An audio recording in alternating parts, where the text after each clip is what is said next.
Can you hear me now? Yes, we can hear you. Perfect. I was freaking out. All right.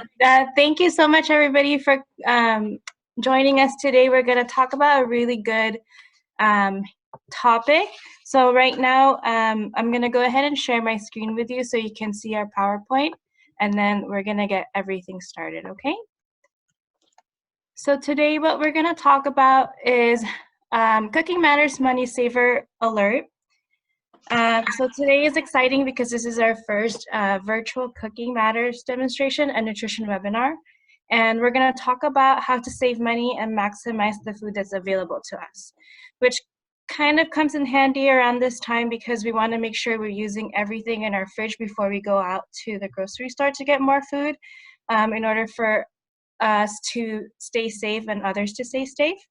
So like I said, we're going to give you many ideas on how to use the food that we have at home. In today's discussion, as mentioned, we're going to give you ideas how to use all the food, but not just the food, also your household resources as well. And along with that, we're also going to discuss how to save foods you can't use right away. All right. The key messages for our presentation is we want to iterate that the most expensive food that we buy is the food that we waste. So right here in the bottom right of the screen, if you can see, it says according to the NRDC, which is the National Resources Defense Council, American families throw out about 25% of the food and beverages they buy, which actually equals to $2,275 annually. So that's a lot of money for just us throwing away food. We also have on the top right corner, it says use your freezer to save money by throwing away less food. You can use that equipment to save all the produce that you might be throwing away, and that can stretch that food item longer. And when it comes to children, to reduce their food waste, it says to reduce a child's food waste, let your children serve themselves and only offer taste of new foods. So you're not putting a lot of big portions on your kid's plate. They're just picking what they want to eat, and then you're wasting less food. So now we move on to the next slide, which is vary your fruits and vegetables. For fruits and vegetables, we have many different varieties in their color. So different colors from red, orange, yellow, white, green, blue, and purple. And this is important to choose different kinds of colors because different colors will have different benefits for our body. So you can see with the red, we have improved memory, a healthy heart. Orange and yellow, you'll have sharp vision, a healthy heart, strength to fight off colds and illnesses. You'll lower risk for some cancers. With white fruits and vegetables, you'll have a healthy heart. Green, you'll get sharp vision, strong bones and teeth, lower risk for some cancers. And you have blue and purple, which is good memory, healthy aging, and lower risk of some cancers. So we're not only encouraging you guys to use fresh produce, but we're also encouraging you to use frozen and canned to meet your daily goals. And like I said, when you choose different colors, it will have different benefits that works differently in our bodies. With the colors with the fruits and vegetables, you also want to make sure that you're using different parts of the plant. So you can see with the seeds, the leaves, the roots, the flowers, the stems, and fruit. And these are the examples of different parts of the plant. So for example, for leaves, you have the spinach and kale. Roots, you have your onions and carrots and potatoes. Fruit, you have avocados, apples, grapefruits. Your stems are usually your celery, your asparagus. Your seeds are your beans and peas. And the flowers are usually the broccoli and cauliflower. All right, and then you can eat different things what appeals to your taste so that you can meet your daily goals. And now for the next slide, we're going to move on to tips on how to freeze your foods with Evelina.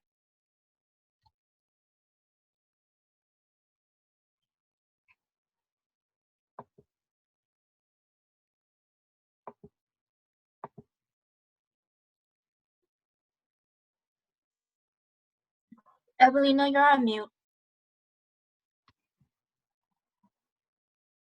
Okay. Hi, everyone. Sorry about that. So in this section, we want to talk about some tips to freeze, refrigerate, and thaw food safely. We can always freeze food for later in the month and pull them out whenever we don't have time to cook. For example, if you're making lasagna, it's better, if you're doing all that work, it's better just to make 2 batches of lasagna, use one, and freeze the other one for a later time when you don't have time to cook. So in order to freeze food safely, so let's go back to the previous slide. We want to cool the food safely in the fridge first. So basically, this speeds up the freezing process and helps retain the natural color, flavor, and texture of the food. Then you want to freeze food in portions that you will eat each time. So you don't want to put a big bag of chicken into the freezer, because whenever you need it, you have to thaw all of it together, and then you will use some of it, and then you have to waste the rest of it. So each time, just freeze your food in portions that you will eat each time, or your family will eat each time. Then we want to seal the food to keep moisture out. We want to use plastic wraps, freezer bags, and plastic containers to keep the moisture out of food, to keep it from freezer burn. Then we want to label our package and write the type of food and date that it was made. This is very important. I don't know if it happened to you before, but it happened to me that I froze some product and then produce, and then when I took it out, I couldn't really distinguish and know if it's chicken, if it's beef, if it's fish. So it's better always to write down what you're freezing. And also it's important to write the date, because you want to use the produce that you put in first and then use the rest, so you won't waste. And the last one, we want to just get into habit of checking the temperature for our freezer and make sure that it doesn't go above 0. We want to keep the freezer temperature 0 or below to keep the food fresh and safe all the time. Let's go to the next slide. Now, let's see how we can thaw food safely. Never ever thaw food on the counter at room temperature in your kitchen, because it's not safe. In order to thaw food safely, it's better to refrigerate it first. So place the food on the lowest shelf until it's no longer frozen. It will keep it from 2 to 5 days. So let's say if you want to fix a food tomorrow, you can just put it in the refrigerator overnight, and it's gonna be ready for the next day. Or you can just put it early morning, and it's gonna be ready for the end of the day when you want to cook something. The next method is by submerging it in cold water. So submerge the food packed in airtight container or a leak-proof bag in cold water. And then you have to remember to change the water every 30 minutes to keep thawing. And then when the food is defrosted, you have to cook it right away. You don't want to refrigerate it after. You want to cook it right away so it will be safe. And the last option for defrosting is the microwave. So cook microwave defrosted food right after thawing as well, because some parts of the food may have already started cooking when you were microwaving. So you want to just continue the process. Let's go to the next slide. So this slide, this chart comes from one of our handouts that we usually give out during our Cooking Matters classes. But since we are doing a video chatting, we just put it on our slide. So if you want our handouts, you can just email us and we can send it to you. So this chart basically shows how long we can keep our food in refrigerator and how long we can keep it in freezer. For example, let me give you an example of something that we use often, like ground meat and stew meat. So we can keep it in the refrigerator for 1 to 2 days, and we can freeze it somewhere from 3 to 4 months. So the timelines that are listed in here is just for having the best quality, and it doesn't mean if you take the meat out after 7 months, it's just bad, but it's just not gonna have the same quality. So it's better to use within these timelines. Okay, let's go to the next slide.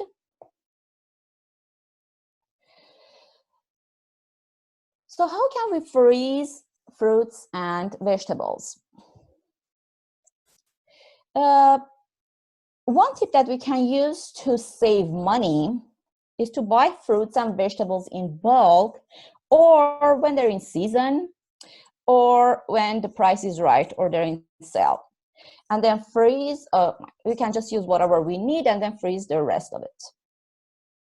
And one of the ways that we can freeze fruits and vegetables is by following these simple steps. So basically, first we wash the produce and then pat dry, and then we prep it as we desire. If you want to cut it, or if you want to just freeze it as a whole, it just however you desire. If we are freezing vegetables, we can use a method called blanching. Blanching means that we briefly cook the vegetable in boiling water, and then right away after a minute, like, we transfer it into an ice water, and then we drain the ice water and pat the produce dry. And then we place the produce on a single layer baking sheet and freeze it. And once it's frozen, we transfer it into airtight containers of our freezer, in the freezer. So if you don't do blanching, it doesn't mean that you cannot freeze your fruits and vegetables. It's just that blanching slows the loss of flavor, color, texture, and nutrients during freezing, and it keeps the quality for a longer time. So it's a good option if you can use it. So most produce maintain their quality when frozen up to about 6 months, which is for usually fruits can stay up to 6 months, and veggies can stay in freezer for about a year.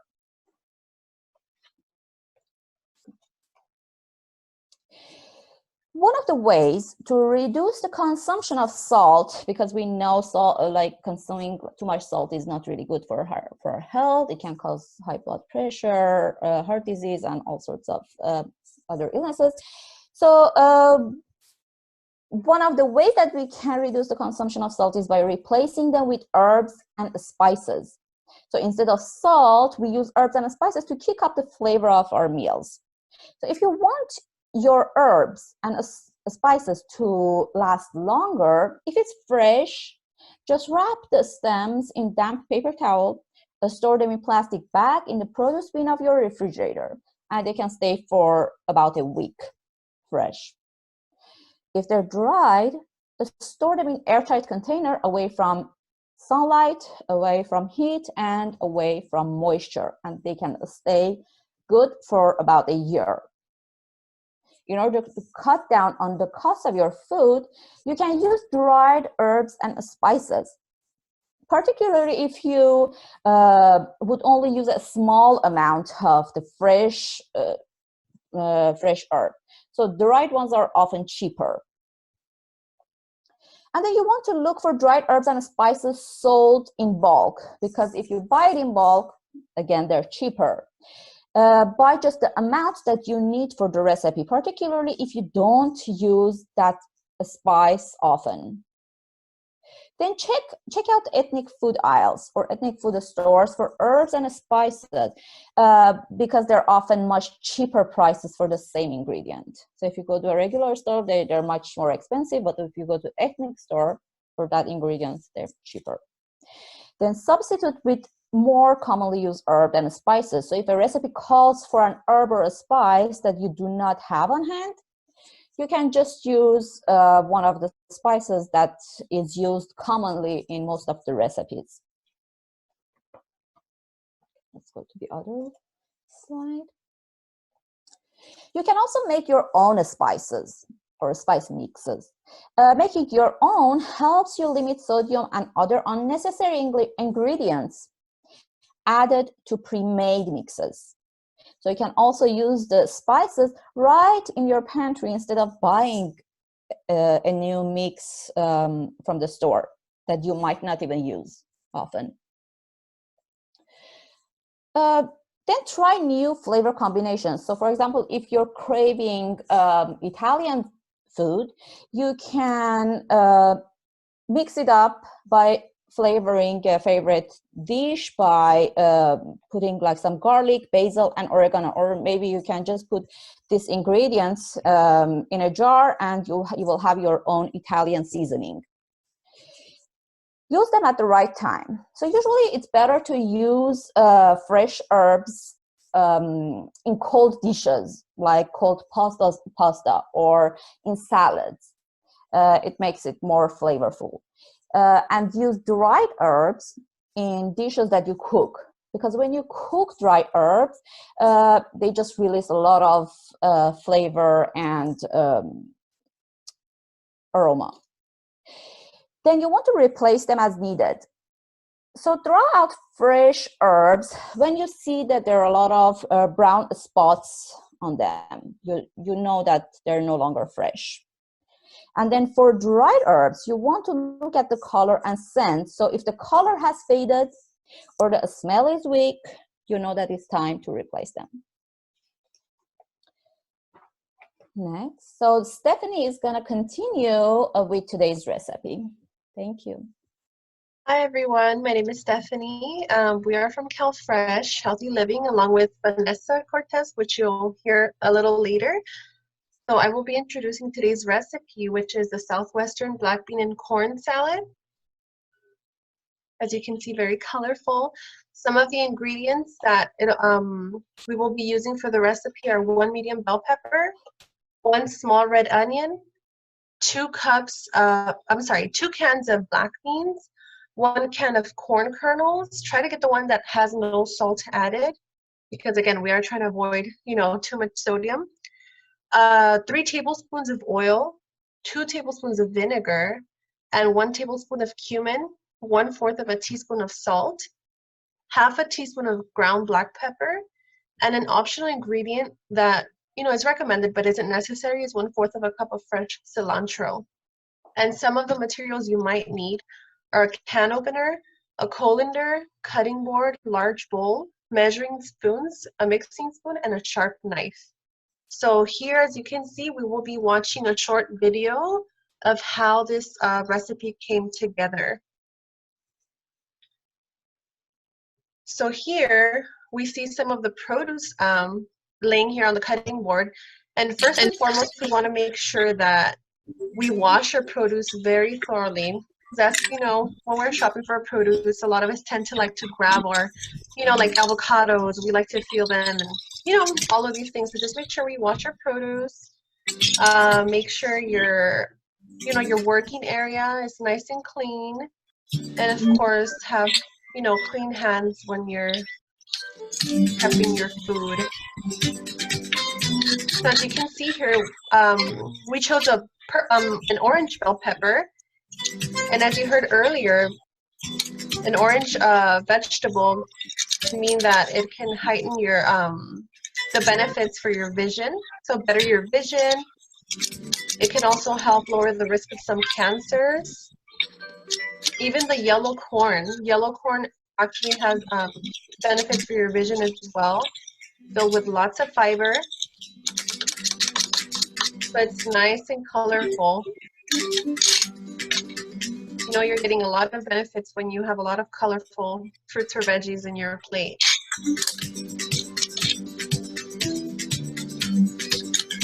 And as far as the canned goods, we always want to make sure that we drain all the liquid out, because again, that liquid is for the most part filled with some sodium, and we want to get rid of that. And if you can see here, I did choose a purple onion. We do know that the color purple helps with our memory. So the color purple in your vegetables is, again, another beneficial color there. Adding more to the colorful salad. Clean your area. That's coming along nice. We do add some oil. And here I do want to mention, I used what was already available in my pantry. So again, this goes back to reducing food waste. I didn't go out to get vinegar because I know I have lemons at home. So I said, okay, they're both party and citrusy, so you know what, I'll use my lemons instead. So I squeezed some lemon juice, I add a little bit of salt and pepper, as well as some cumin, mix everything together. And as far as the black beans, we know they're filled with a lot of fiber that your system actually digests very slowly. So, you know, it doesn't spike up your blood sugar or anything like that. So yes, this colorful, beautiful salad. Next. Okay, some of the chef notes are that dried beans may be cheaper than canned. Cook dried beans according to package directions. Here. Soft but not mushy. Chill the salad and serve over cooked spinach or kale. Use any type of vinegar, balsamic, cider, red or white wine vinegar. And again, in my example, I use lemon juice because that's what I already had in my pantry. And you know, we want to avoid, you know, letting food go bad and things like that. So I'm like, okay, that's pretty similar there. Next. Okay, as far as the nutrition facts go, so for this recipe, the serving size is 3/4 of a cup. So you get around 10 servings for this recipe. Again, I know sometimes either we can have a little bit more, so we can kind of like round it off to, you know, what we kind of like to eat. So the calories are around 130. This could be a rough estimate. Calories from fat are 45. You get 5 grams of fat, 0 grams of saturated fat, which is good, 0 grams of trans fat, 0 milligrams of cholesterol.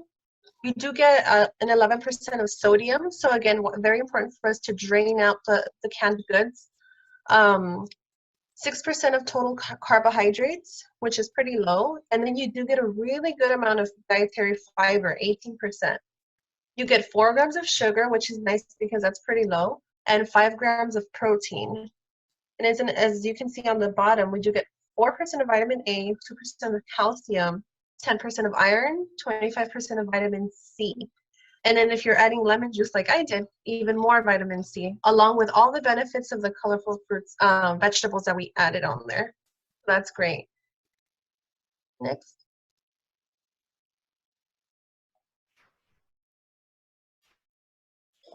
Okay, my name is Judy. I'll be going over this next slide. So now our main topic for this webinar today was about like money saving and tips on how to not waste food.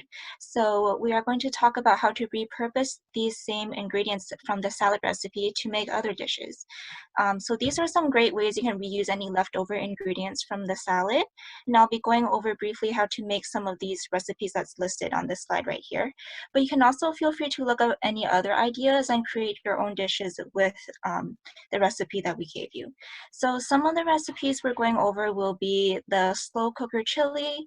We have stuffed bell peppers, bean dip, a skillet, a wrap, a black bean vegetable soup, veggie pizza, chicken soup, omelet, black bean and corn quesadilla, and a casserole. Next. Oh, and then so for a slow cooker chili, we can saute onions, bell peppers, garlic, and corn. Add vegetable stock, tomatoes, and black beans, and cover the stock pot and let it come to a boil. And once boiled, reduce to a simmer and cook for 30 minutes. And top with cilantro and sprinkle cheddar cheese if you'd like. Next. So for the stuffed bell peppers, you can mix onions, garlic, corn, black beans, tomatoes, and brown rice, and have that filling put into a cut bell pepper and let it bake.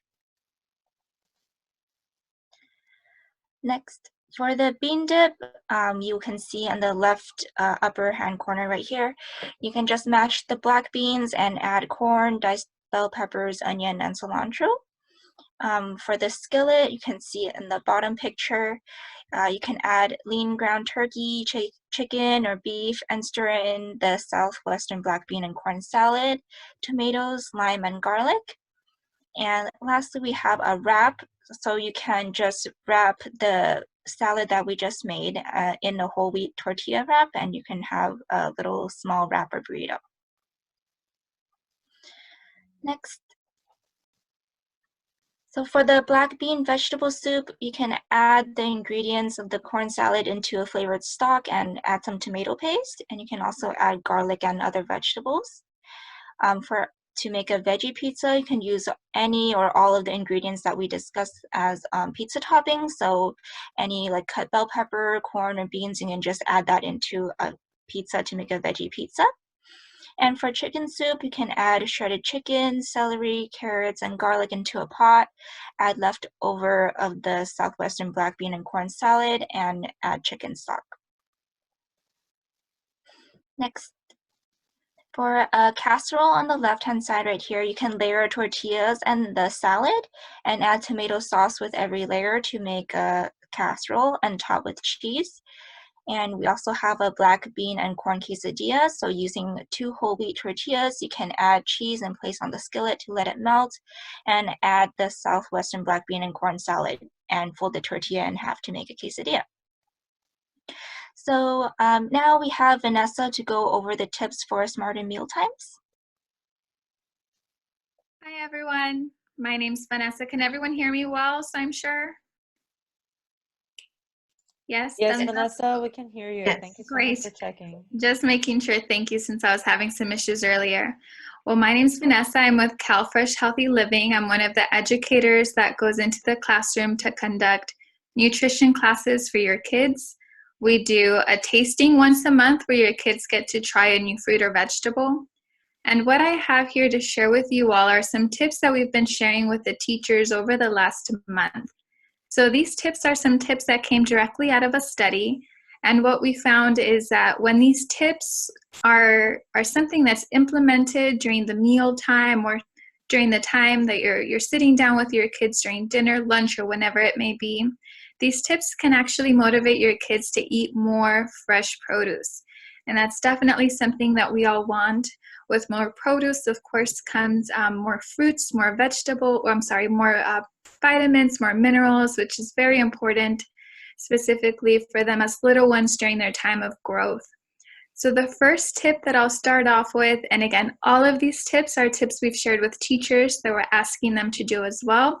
We'd love to ask you parents to try some of these at home. Number 1 is to model healthy eating. And this is very important for our little ones because they definitely, as you all know, they look up to us. They're very observant. So as they're looking at us, if they see that during mealtime we are engaging in healthy habits ourselves, that we ourselves are practicing healthy eating, it's going to motivate them to eat healthy as well. So I'd like to ask all of you to try to have a bite of every produce that's available at your dinner table every time that you serve it, and that you show your kids that you yourself are practicing those healthy habits. Number 2 is offer fruits and veggies first and last. And this one specifically we like to put in there because especially on days perhaps that we have a big appetite, it could be that we fill our plate pretty heavily with something that may be a little more tasteful for us, the grains, the proteins, and if we don't put some fruits or veggies on our plate at the beginning, it may be that we never do so altogether. So as you're serving yourself and your family, make sure that the very first thing that goes on the plate are fruits and veggies, similar to, the appetizer in a dinner where you serve some salad first and then the rest of the meal. That is really helpful to ensure that they actually do get to eat that before they fill up on other items. And then it says, pass them out one additional time later. So after your child or yourself, you've been eating for some time, it's good to double check, do you want any more? Perhaps they didn't serve themselves that first time, but they may be enticed to do so later. Next, we have create fun food names. So this one is a little silly. It says, give produce fun names or create characters. one of our health educators, really all of our health educators, what we like to do is to personify the fruits and the vegetables. So as I shared earlier, when we go into the classroom with your kids, we have a tasting once a month where they get to try something new or try something again. And we like to get a little silly with them, or we say things like, you know, this is Mr. Broccoli. Mr. Broccoli is going to help you and make you nice and strong. It's going to help you heal wounds and help your bones. So sometimes when we connect the fruit or vegetable with a character, it could make them, it could entice them to eat more of it. Next, we have use positive language. It says, encourage kids to try an adventure bite, or ask, what does the broccoli taste like? And this one I think is it's a great tip for when we're trying to have the kids eat something new. I know that it can be tricky to have kids experiment with their food. It could be that they have their favorites and they don't like to really get away from those too much. So when you are having your child try something new, calling it something like an adventure bite, simply even expecting them to just have one bite of it versus a whole serving as well is helpful. And we like to use open-ended questions.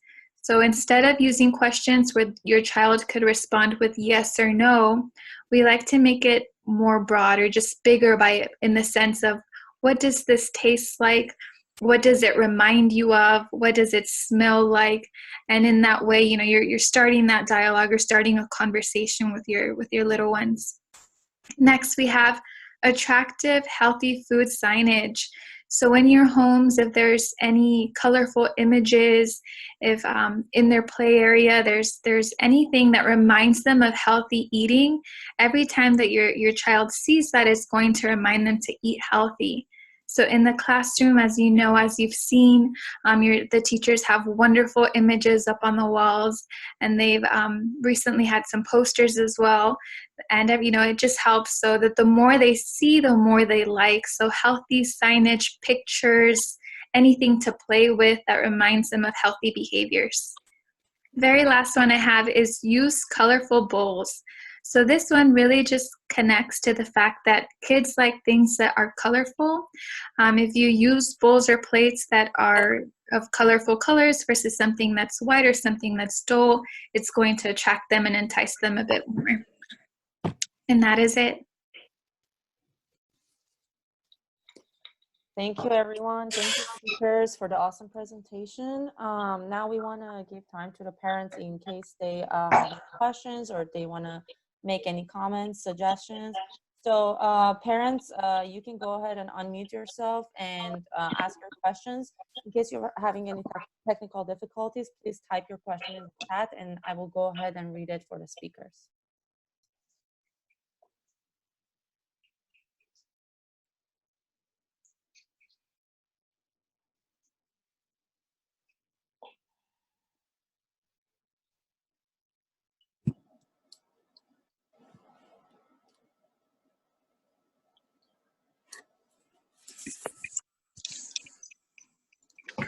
Ramona, I see that you're raising your hand. Do you have any questions? Yes. So I wanted some like helping tips about washing fruits and vegetables, especially these days for the coronavirus.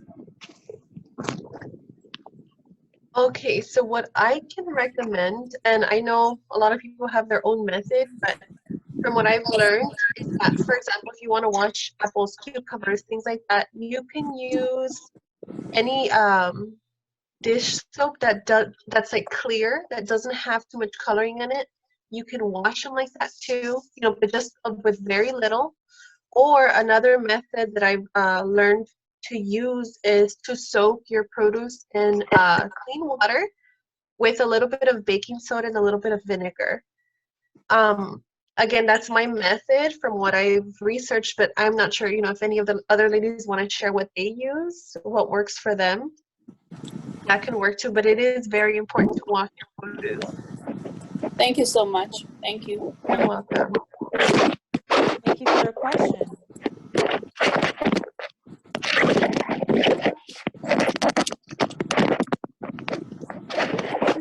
Anyone else have any questions? Vinegar as well, I just wanted to mention for washing fruits and vegetables. It's just that you don't want to soak fruits and vegetable in there for longer time because then the texture changes. Yes, that is true. That's very true. You got to be very careful. I thank you for bringing the time length up. For cilantro, for example, that's what I used. I only literally soaked it for maybe 2 minutes. And then you want to make sure that you really, really drain that water out. So keep the cilantro over, or if it's parsley, keep it, inside a colander where everything will just drain out. Once it's fully dry, you can always pat it down with the paper towel, make sure all of that's out because then it will start to get soggy. So yeah, not too long, just no more than a couple of minutes. Yes.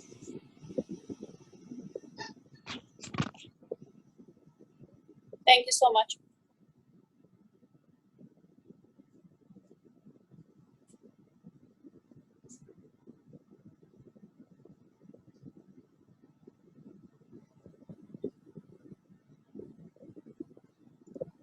Thank you everyone for joining us. Does anyone else have any questions, comments, suggestions? I hope everybody enjoyed the class. It was their first one, so. Yes, thank you all so much for your time. It really means a lot to us, and we will have more of these in the future. If you have any questions, let us know, and we hope to hear more about your thoughts soon or anything that you're interested in learning about. Thank you very much for joining us. Thank you. Thank you. Just an FYI, we have the Spanish session. It's the same session translated in Spanish.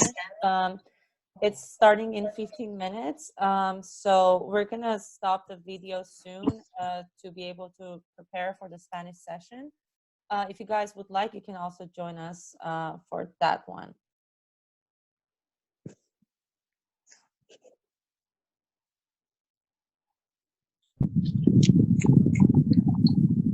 All right, I think we're done. If you guys don't have any questions, you can go ahead and end the meeting. It should be a red button saying end meeting in the bottom right corner of your device.